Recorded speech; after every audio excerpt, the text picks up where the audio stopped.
Right, I'm here with Paul Harper.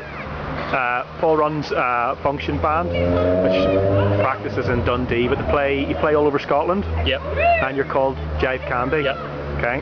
And we're in here tonight in McDaniel's, which is a pub in Dundee. But I know that you do weddings and functions and all sorts of things. Yep. And you do covers. Now, you had another band that you ran at one stage and you played a bit further in field. So do you want to tell me what that band was called? Yeah, I didn't actually run this band, but I was very, a lot to do with organising the travelling and stuff like that. But there was a Stone Roses tribute band called Fool's Gold. And why were you, I mean, a lot of people will know exactly why a Stone Roses tribute band would be called Fool's Gold, but why the name?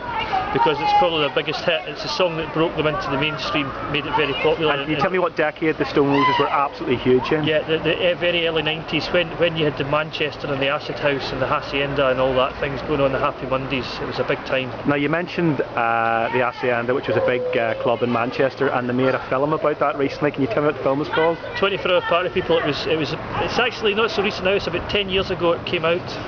Now, I'm asking you about that to put you in the spot because I happen to know that you are in a lot of the footage that they took for 24 Hour Party People. Now I know you're... Is it Paul? Is it Paul? Aye. What are you doing, buddy? No, that's Happy New Year, man. How you doing? Cheers. Cheers. He's in. Get me and this guy together once again. Go on, snap that. No, it's video. Oh, he's talking. He's interviewing me for his school. Ah, shit, I just got in the way. It's alright. That's alright. That's live TV. That's live TV. I'm very sorry about that. Tell us this, are you, I don't know you, but are you a Stone Roses fan? Well, funny you should say that, but when I, obviously first met Paul, he told us about being in the complete, Fool's Gold. The Fool's Gold. Yeah. And I think his Bez story was perhaps my favourite story. I don't know if you like to You said about Bez when he turned up to the gig, alright? Aye. This is Bez. I'll let you take it over from that point. This is TV, man, come on. Now, is there something that I'm moving? Showbiz. I'll leave this in, go ahead. He said anyway, basically Bez turned up and they hired Bez for like 500 quid or something, wasn't it? It's a bit more than that. Something more than that for the night, to turn up to play at Glasgow Uni or someplace in that. Bristol.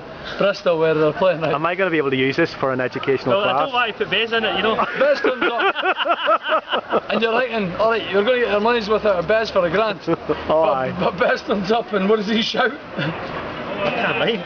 Call the cops! Oh, that was high, And that was the end of Bez. Off he popped and done a bit of dancing.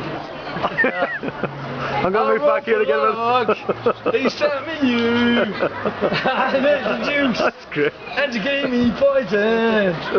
Ah, man, that was good days. Right, so tell us, 24 Hour Party People on the Hacienda. They videoed your band for the film. They rebuilt it in a warehouse, the Hacienda, exactly how it was.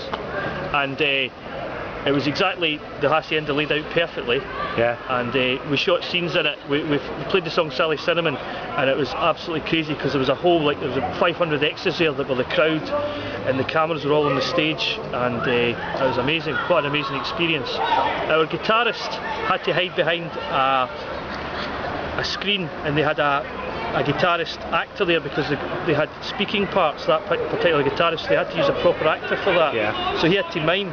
And the ironic thing is, it was that guitarist that ended up being Ian Brown's guitarist, so he's the one that made the most out of being in the tribute band at the end, but he was the one that got hidden away. When Ian Brown went back on the road, he went to the top UK tribute band and took, he took cherry-picked musicians. Yep. Yeah, he took Steve, the guitarist, so he done very well out of it. Okay. Funny thing was, the film, we didn't actually appear in the final cut because our understanding is the Stone Roses themselves didn't sign over to use their image in the movies, and apparently that's a legality that has to be covered. And that wasn't covered in advance. If you're portraying someone, a real person, if you know at the end of the movies you always see any coincidence between persons living or dead, it's entirely unintentional.